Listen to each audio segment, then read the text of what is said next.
Raw material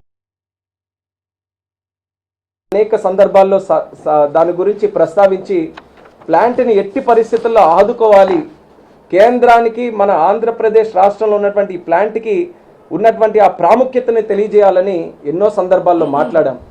వాటన్నిటిని కూడా గుర్తు చేసుకుంటే ఈరోజు అచీవ్ చేసినటువంటి సక్సెస్ ఈరోజు నిజంగా ఎంతో ఆనందాన్ని ఇస్తుంది. ముఖ్యంగా ఈ ఆనందాన్ని మా కార్మిక సోదరులందరికీ కూడా ఈ సందర్భంగా శుభాకాంక్షలు తెలియజేస్తున్నాను. వాళ్ళు కూడా ఎంతో కాలం నుంచి ఈ యొక్క క్యాపిటల్ ఇన్ఫ్యూషన్ తీసుకొని రావాలని వాళ్ళ తరపున కూడా ఎన్నో రకాలైనటువంటి కార్యక్రమాలు చేశారు.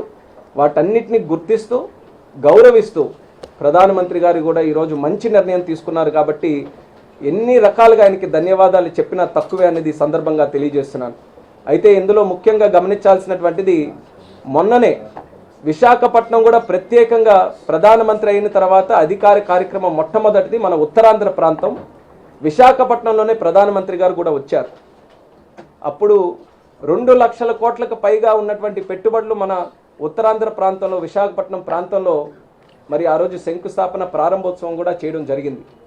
మరి ఆ కార్యక్రమాలతో పాటు రాష్ట్రానికి ముఖ్యంగా ఉత్తరాంధ్ర ప్రాంతానికి చిరకాల కోరికగా ఉన్నటువంటి రైల్వే జోన్ కూడా, అది కూడా ఎంతో కాలం నుంచి పెండింగ్గా ఉంటే దానికి సంబంధించినటువంటి ముఖ్య కార్యాలయానికి కూడా ఆ రోజు మరి శంకుస్థాపన కూడా చేయడం జరిగింది ప్రధానమంత్రి గారు.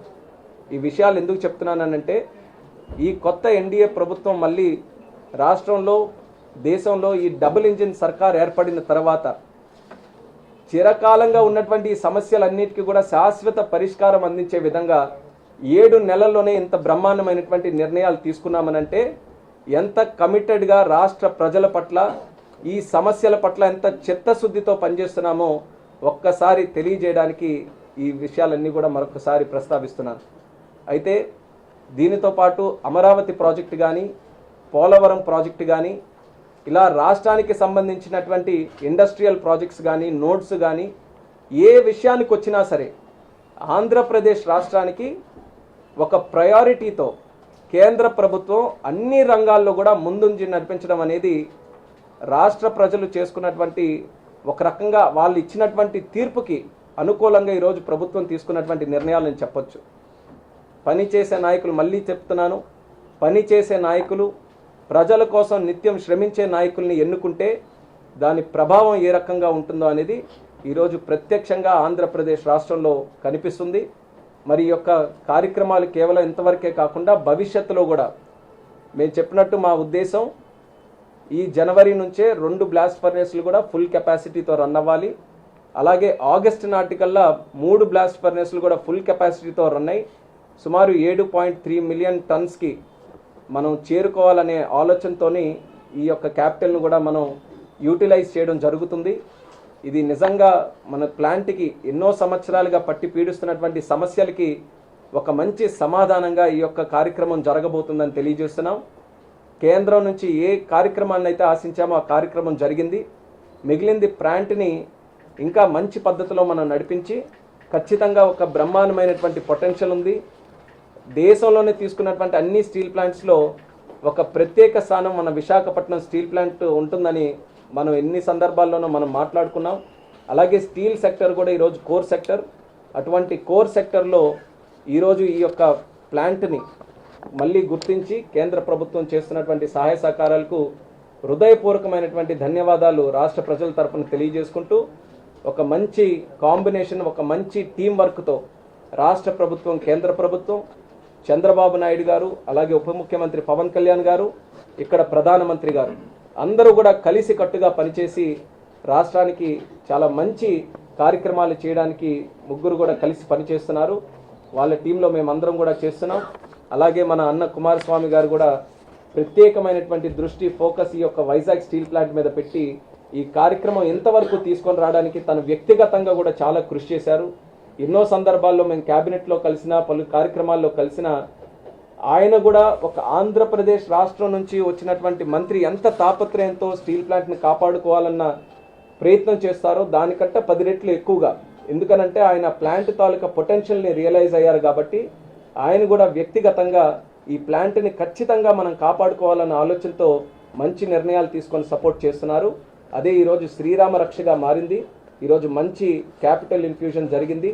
ఇది రానున్న కాలంలో మళ్ళీ జీవం పోసి విశాఖపట్నం స్టీల్ ప్లాంట్ ఫుల్ కెపాసిటీతో రన్ అవ్వాలి, ప్రాఫిటబుల్గా రన్ అవ్వాలి. ఈ లక్ష్యాలు పెట్టుకొని రానున్న రోజుల్లో కార్యక్రమాలు చేస్తామని మరొకసారి ఈ సందర్భంగా తెలియజేసుకుంటున్నాం. Today in the Cabinet Committee of Economic Affairs under the leadership of our Honorable Prime Minister Narendra Modi ji, one historic decision has been taken in respect to the Visakhapatnam steel plant in the state of Andhra Pradesh. A decision was taken to provide 11,440 crores capital infusion to revive the plant, to streamline the activities and to make the plant much more profitable in its operations in the coming days. This has been a long pending demand from the people of Andhra Pradesh and especially the people working within the steel plant. And I would like to sincerely thank the Honorable Prime Minister Narendra Modi ji on behalf of the entire state of Andhra Pradesh and especially all the 5 crore Telugu people for listening to them, for respecting their sentiments and trying to protect the plant by giving this capital infusion.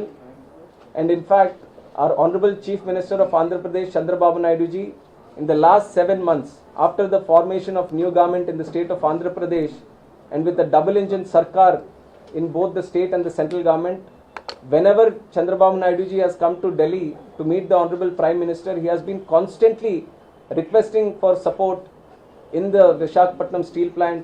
And now, with the wholehearted support from the central government this day, we have seen it become a reality by the capital infusion today. And I would also like to take this opportunity to thank one other important person who had made this possible, that is our Honorable Steel Minister Kumar Swamiji, who has taken personal interest in the revival of this plant.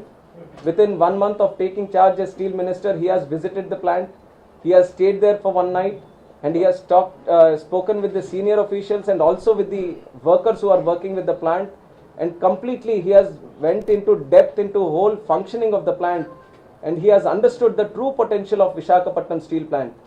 And then and there he has decided that this is a plant which has to be protected, which has to be promoted, and which has to be run in full operations. And during his tenure in the last 7 months, he has given a wholehearted support in many different ways, and today his support has also been seen in the kind of capital infusion that has been given today, and we are receiving 11,440 crores, out of which 10,300 is a equity capital and 1140 is going to be a share capital which is going to be realized later. And this is going to help us in the raw material procurement. And we have 3 blast furnaces today, and we want to run them on full capacity within 6 months.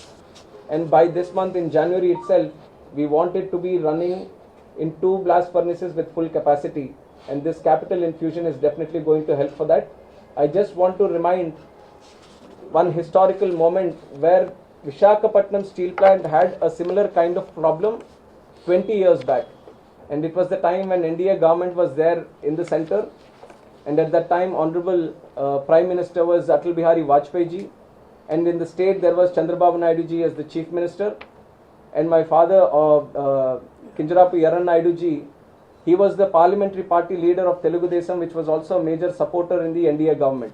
And when similar instance was there at that time, and there was a coordination among the Chief Minister and Prime Minister, they have discussed the problem. And at that time, 1,340 crores was given as a debt restructuring for the Visakhapatnam steel plant, which infused fresh oxygen to the running of the steel plant. And that took us a long way forward. And today, while Prime Minister Narendra Modi ji is there, and again Chief Minister Chandrababu Naidu ji is there, and today representing the state, I am having the responsibility of Cabinet Minister for Civil Aviation. Now history repeating itself, and now today the NDA government providing 11,440 crores is definitely going to give a big boost in the revival of the RINL Visakhapatnam steel plant, which has been a dream for the people of Andhra Pradesh. People of Andhra Pradesh have fought relentlessly for the establishment plant, and since then also for complete operations, they have been given full support in the functioning of the plant. So now with this capital infusion, we believe that this is going to be one of the best plants in the country. steel being a core sector in the country is something which is going to be much more important in the coming days also. Visakhapatnam, which is a port city and which is one of the logistics hub city in the east coast, and having this kind of steel presence, steel manufacturing presence in that area is going to be a strategic location not only for the country but also the whole subcontinent and the Southeast Asia. So we see this plant as not only being